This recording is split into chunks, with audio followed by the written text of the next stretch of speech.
Alright, what's good everybody? Welcome back. In our last video, we opened over 100 packs. So in today's video, we're going to be going through the pack point exchange and telling you what it's worthwhile for you to exchange your points for. Keep in mind, I do have about 700 points, but I'm going to give you guys specifically cards you should trade in with lower amounts because in the beginning, you're not going to have as many. You might have about 200, so I'll give you guys my recommendation. Not only that, I'm going to go with each type. So a lot of people are going to be playing different types based on what they got, so I would recommend some types based on that. And I'll be specifically targeting Pokemons of ability. In my opinion, those are the best Pokemons in the game that you can get for the price range. So I'm gonna start off with Grass type. There's not really anything too amazing. Butterfree's ability is good to heal, but I honestly think if you do want to build one, Victory Bell is actually really good. If you take a look at Victory Bell's ability, it's actually really strong. To be able to switch the starting Pokemon with a Pokemon on the bench is huge. So if they have a Pokemon that's only 60 health and you see it, you can switch it, get some easy points.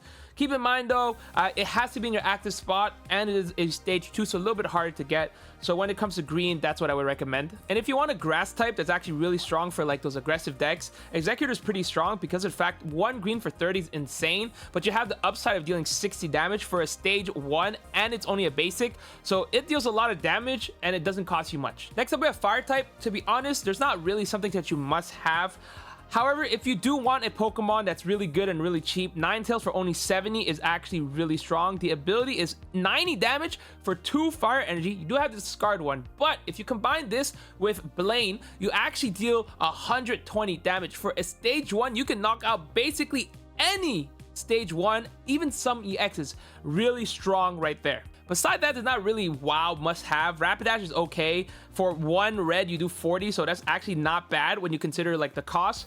And it's 100 HP, so if you'd like, but again, if I recommend anything, I probably wouldn't recommend doing a red deck with these basics. Next up we have Water type, and in my opinion, this is the strongest type in the game. There's so many cards that you want to get and put into your deck, but I will give you the ones that I prioritize. So the first card you want is Greninja. Greninja's ability is ridiculous. 20 damage to any Pokemon. You can choose the bench Pokemon.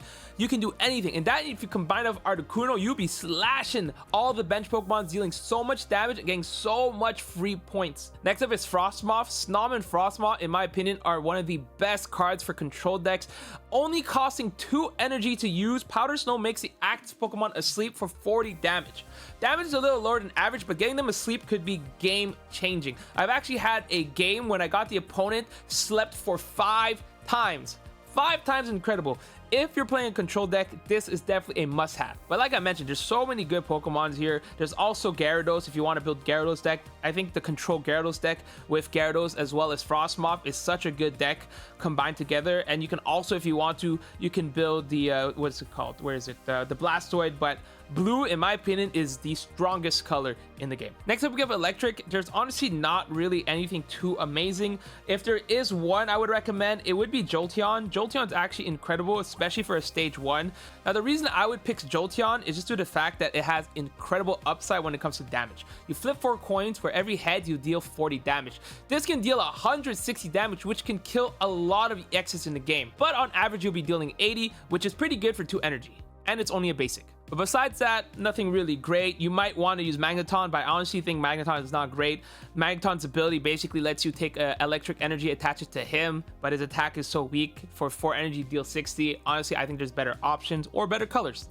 Might as well just use the Pikachu EX if you want to. Now, Psychic types has some of the best Pokemons with abilities in the game. First one I recommend is Gardevoir. So Gardevoir's ability is actually really strong. You get to put a Psychic Energy onto any of your Pokemon. That's a reason why the Mewtwo X deck is so strong. You actually use your strongest attack, discard 2, but with Gardevoir, you can keep using that ability every turn and you deal 150, which is incredible. The next card I recommend is Hypno. Hypno's ability, basically you flip a coin. If it's a head, the active opponent's Pokemon is now asleep. Asleep is one of the best abilities in the game. You have a chance to make them not do anything. You can't retreat, you can't attack. Very strong. So we have Fighting type next. Honestly, I think there's a lot of them that are like underrated. So I'm gonna recommend a few that I think has very high potential. First one is Dugtrio. So for 1 fighting energy, you do 40, which in itself is already pretty good.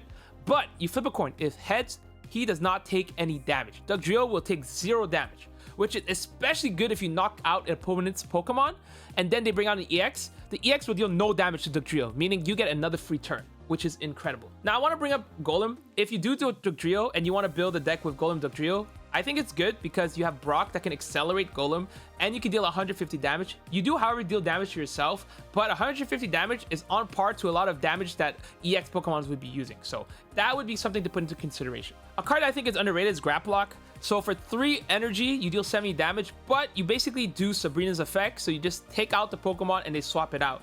So the reason I think this is pretty good is basically not only do you deal damage, you also get to do, I call it Boss's Order. That's what it is in TCG. But I think this could be something that could be pretty solid. The only problem is that you can't accelerate it with Brock, but still, I think it's got potential. Next up, we have Darkness type, and I'm gonna be honest, I don't think there's really anything too crazy except for one card. I think Wheezing is a very good card. Its ability basically lets you poison a Pokemon, meaning it'll take 10 damage at the end of each turn. And the tackle is actually pretty good. So you're basically dealing 40 damage on the first turn and every turn taking 10 damage, which I think is really nice. And you can use this with Koga. Koga will return Wheezing back to your hand if they're about to die, and you can play it back and use the ability. I think that's very, very strong. However, there's a few cards that I see that have some potential. We have Arbok. Arbok's not bad. Being able to deal 60 damage and keeping the opponent from swapping is actually pretty solid. So you can actually low-key beat a lot of stage 1 and stage 2 and not let them run off. However, there is a card I think that has potential. Might be really niche and hard to use. Is Needle Queen. Needle Queen right here deals 80 damage plus 50 for each bench Nidoking. So this could deal 180 damage, which would knock out most EXs minus Venusaur. However, if you do run this with Giovanni, you will be able to knock out everything. So maybe, but I wouldn't recommend it. If you're doing this, I would rather just go to Weezing. Steel type, I'll be honest, not really anything worthwhile. There's only like 5 cards, so forget about that. Dragon type, Dragonite is actually really strong, but I think it requires a little bit of setup. I wouldn't recommend building it if you had the cards, but if you like to build Dragonite, I can understand. Now in colorless, this is the one that I highly recommend everyone build. It's Pidgeot. Pidgeot, in my opinion, is the best stage 2 Pokemon. Drive Off is Sabrina's ability every single turn. This is game changing. You can literally use this, swap out someone, knock them out, then they're gonna bring out Pokemon, swap out another one, next one, knock them out. It's like giving free points, a free trainer every round. And the best part, it's colors. You can use this in any deck. It is so strong, and the wing attack is really strong as well. So I highly recommend making Pidgeot. That would be my number 1. These next few, I kind of need a little more testing. I'm not 100% sure if it's really good. For example, Persian. I think Persian's ability is really strong. Shadow Claw, Flip Head, discard a random card. So you can discard one of their random evolutions or EXs, especially if you hit this on turn 2, turn 3. I think this could be potentially really good, especially in a control deck. Farfetch, I think everybody gets the Farfetch, so I don't recommend building it, but one of the strongest single hit Pokemons in the game. And then, in my opinion, Kangaskhan could be very strong, especially in the decks where you're kind of gambling heads or tails. You can deal 60 damage, but also deal 0. That has potential. But the one that I feel like has the most potential is Aerodactyl. Stage 1, you need a fossil. But the best thing is that you flip a coin. If heads, your opponent shuffled their active Pokemon in their deck. In my opinion, this has really big potential.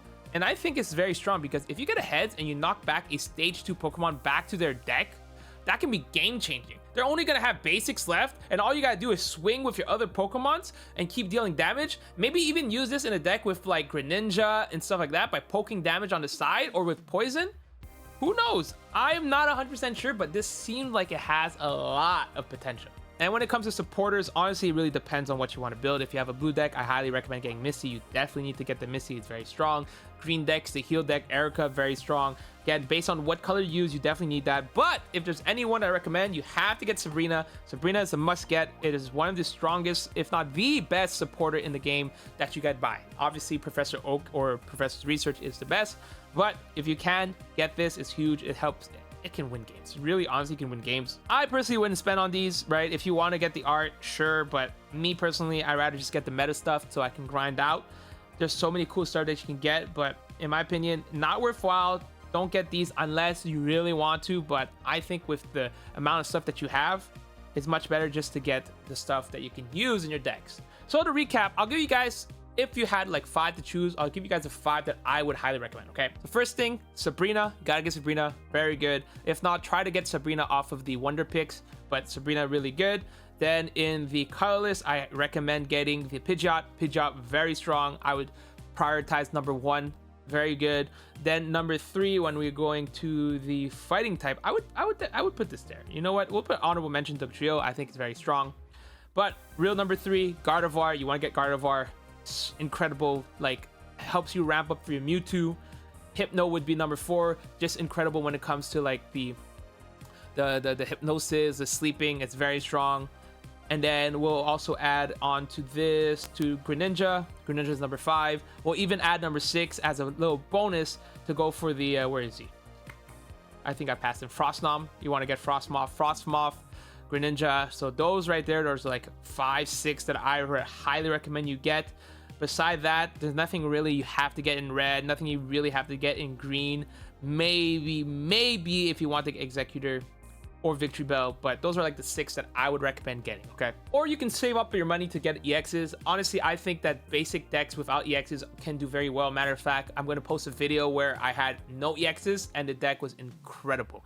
Anyway, let me know in the comments down below if you agree with my list. Is there any Pokemon you would actually pick rather than the ones that I think? I think my list is pretty solid, and if you disagree with me, let me know in the comments down below. All right, hopefully you guys enjoyed the video. Like, share, subscribe, and I'll see you guys next time. Bye!